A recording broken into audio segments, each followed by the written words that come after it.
จะว่าไปเมนูนี้มันแทบจะเป็นเมนูขึ้นจื่อเมนูติดลมบนของตั้งภาคเหนือเมียงเหนือเฮาแล้วครับเนาะเอาแต่หน้าคนได้มาแอวบ้านเฮาเมียงเฮานี่ต้องได้กินน้ำเงี้ยวขนมเส้นน้ำเงี้ยวนี่นะจะไปว่าคนภาคอื่นว่ามาต้องได้กินขนาดคนเมียงบ้านเฮานี่ยังกินได้ถึงวันได้ถึงบ่ใกล้แต่และนี่ก็เป็นแฮม1 วันเนาะที่ผมจะป้ามาแปลงขนมเส้นน้ำเงี้ยวนี่นะไปคนได้มาขนมเส้นน้ำเงี้ยวแบบเมียงบ้านเฮานี่นะจุกพอท่าพอคลิปนี้กำแล้วก็กดแซ่ตัวนี้คนได้บ่แซ่เนี่ยไม่แซ่ฟาดเขาน้องเนอะ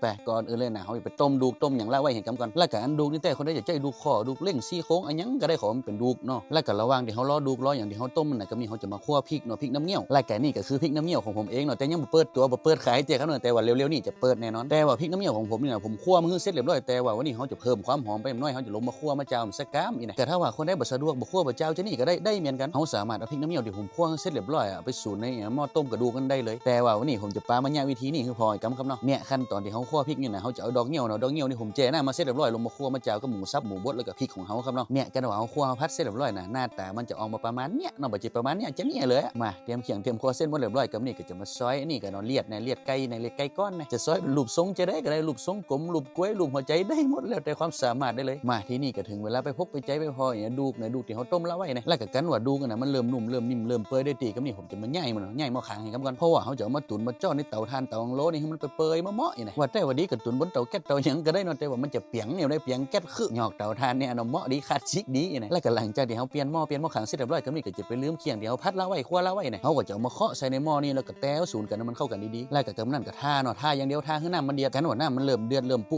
บดๆแล้วมันก็มีก็จะใส่บะเขือส้มบะเขือเทศนะแล้วก็เลียดไก่ก้อนนั่นที่เฮาซอยไว้หั่นไว้เนี่ยตัวไอ้ก้นลงไปแล้วก็ลวดปรุงรสได้เลยก็จะใส่ผงปรุงรสสูรสแล้วก็ซุปก้อนเนาะซุปก้อนนี่สักก้อน2 ก้อนใส่ไปเตอะมันดึงล้ำกำนั้นก็มีแล้วครับเนาะเฮาก็จะก้นเนาะก้นคือเคียงคือส่วนผสมมันเข้ากันดีๆแล้วก็จะฮับฝาหม้อขังแล้วไว้สักกามเนี่ยสาเหตุที่เฮาต้องฮับฝาหม้อขังแล้วไว้นี่ก็คือต้องการให้บะเขือส้มบะเขือเทศมันสุกนะและก็การว่าบะเขือส้มบะเขือเทศนั่นนะมันเริ่มนุ่มเริ่มสุกได้ดีแล้วก็ถือว่าได้ละแต่อันนั้นน้ำเงี้ยวเมียงบ้านเฮานะนี่ถ้าเจ็มจนเข้มข้นคือนะถ้าคนได้ยังหน้ามันคุ้นๆเลียนี่ก็ต้องใส่เลียดเนี่ยเลียดหมูสดนะแต่ว่าช่วงหลังๆที่ผมเนี่ยนี่บ่เคยแนะนำแต่เด้เพราะว่ามันจะเสียเลี้ยวบูดเลี้ยวอิ่มได้ถ้าเฮาละไว้ข้ามวันข้ามคืนนี่นะแต่ว่าถ้าเนี่ยสักมอละกี่ละเสียงเลยแบบบ่ละข้ามวันข้ามคืนนี่นะจะนั่นเนี่ยได้อยู่นะคำนองนี่ก็คือสาเหตุที่ช่วงหลังๆที่ผมเนี่ยน้ำเงี้ยวเนี่ยผมบ่ค่อยใส่เลียดหมูสดแต่เด้มาโอเคประมาณนี้เนาะอยากเข้าให้ละนี่ซุ่มถ้วยให้กำแล้วเมารถตังเฟียงนี่เนาะขอจูนมากำหลวงจะนี่ให้กำแล้วออดรมันตึงเหมาะแล้วก็ขนมเส้นน้ำเงี้ยวนี่นะร้านแดมมีพริกแห้งทอดนี่ผมตึมเข้าแต่ขาดอะไรอย่างก็ขาดได้แต่ห้ามขาดพริกแห้งทอดแล้วก็แค่หมูหนังป้องนี่แหมย่างครับนะห้ามขาดเด็ดขาดย่างหมูมีหนังป้องก็ต้องมีแค่หมูนี่1 ตีนหลวงๆโมมเข้าปากได้เลย